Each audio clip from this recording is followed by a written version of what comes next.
In today's video, I'm going to teach you how to password protect a Google Sites website. This is a handy feature if you want to create a members only area on your site where exclusive content is protected by a password. So let's get started. First, head over to Google Forms. Once you're there, you'll want to open up a new blank form.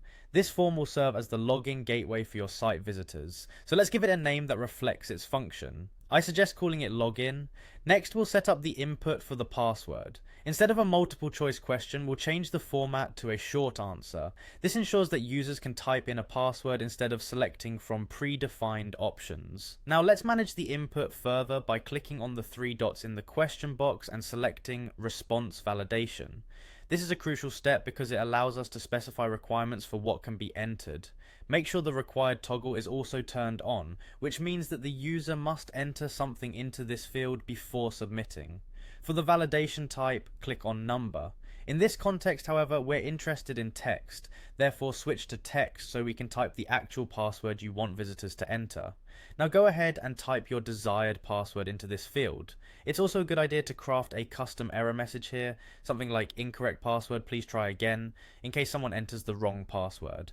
Now let's navigate to the settings by clicking the cog icon at the top of the page.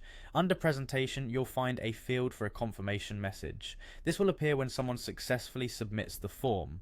Edit this to say something welcoming like welcome to the exclusive section. Once all that's set, hit publish to make your form live. Remember, this form will redirect users to the content you want to protect.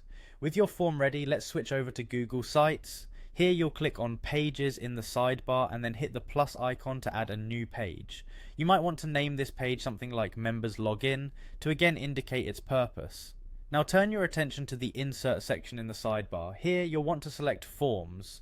From the Forms list, choose the one you just created. With it selected, click Insert. Your Google form is now embedded into the new page. Congratulations! Users who visit this page will now see the login form you created, and only those with the correct password will be able to access the protected content.